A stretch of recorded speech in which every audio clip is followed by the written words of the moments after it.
Right, let's do this last lesson of period 4. This is the Society of the South, lesson 4.13. By the end of the lesson, you should be able to explain how geographic and environmental factors shape the development of the South from 1800 to 1848, which is period 4. The first key concept is all about slavery. Slavery and how, even though most white Southerners did not own slaves, they supported the institution. So let's get right to it. Let's talk about ownership of slaves in the antebellum South. Remember, antebellum is a term that refers to the time period before the Civil War. There was limited slave holding in the antebellum South. What do I mean by that? Well, if you look at the numbers, you can see that 75% of white Southerners did not own slaves. Let that sink in. 75%, 3/4 of white Southerners did not own slaves. It was simply too expensive. The costs associated with holding enslaved people were exorbitant. So very few people own slaves. In fact, only 25% of white Southerners own slaves. Those numbers are also a little misleading. Of those 25%, only 12% owned more than 20 slaves. So as you can see, it is a very tiny portion of Southern society that owned slaves. These people did have all of the power, which we're going to talk about in a moment. Even though the majority of white Southerners did not own slaves, they supported the use of enslaved labor. So let's talk about the small farmers and planters and the relationship that they had. Small farmers were very resentful of the wealthy planter elite. They were not friendly with them. The wealthy elite had all of the best lands. The poor whites were typically on lands that were not the best. They were out more toward the back country. Also, the wealthy elite charged exorbitant prices to gin their cotton. And the wealthy elite dominated the political levels of the state governments, local governments, and even the federal government. So the poor white farmers had this resentful attitude toward the wealthy elite. That being said, even though they did not support the wealthy elite in that way, they still supported the idea of slavery. They support the idea of slavery for two reasons. One, it was an aspirational dream. Even though it was practically impossible to move up the Southern caste system, the poor white farmers believed in their heart of hearts that someday they would be able to rise up and own slaves. They live their whole lives believing this, so they buy into the system, so to speak. The second reason is dignity and self-esteem. Even though they were low on the Southern caste system, they knew that they were not the lowest. They knew that the enslaved Black people were lower than them. And also, they knew they were free men. They were white, they were free, even if they were poor. And that little bit of self-esteem went a long way for them buying into the idea of slavery. The second reason, this idea that it gave them dignity, a lot of poor white Southerners agreed to become slave catchers, where they would sign up to go out and return runaway slaves for a reward. The wealthy planters would reward them. So it made them feel a part of the system. Let's take a look at why this system developed and grew and why everybody bought into it. It's because of a single crop. It is because of the production and export of cotton. Southerners placed so much value on cotton that they referred to it as King Cotton. You've heard the expression cotton is king or King Cotton. It refers to the vital role that cotton plays in the Southern economy. It dominates every part of Southern life. Cotton within the United States. It was grown in the South, as you know.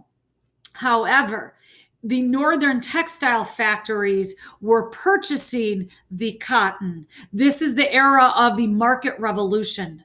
where the textile factories, such as the large factory in Lowell, Massachusetts, were at their zenith.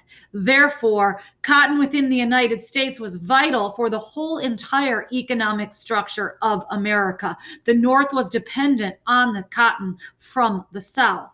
Cotton exports, believe it or not, cotton was the single largest export from the United States during this time, providing the raw materials to about 70% of the world's textile mills. 70% of the world's textile mills came from the American South. The largest single consumer of the South's cotton was Great Britain, who was undergoing their own industrial revolution at the time. So this being said, the idea that cotton is king leads to a very unique Southern regional identity. Nowhere else in the United States do you see a single-minded focus. No other part of the country has a focus on one product as the South focuses in on cotton. Control of cotton leads to power.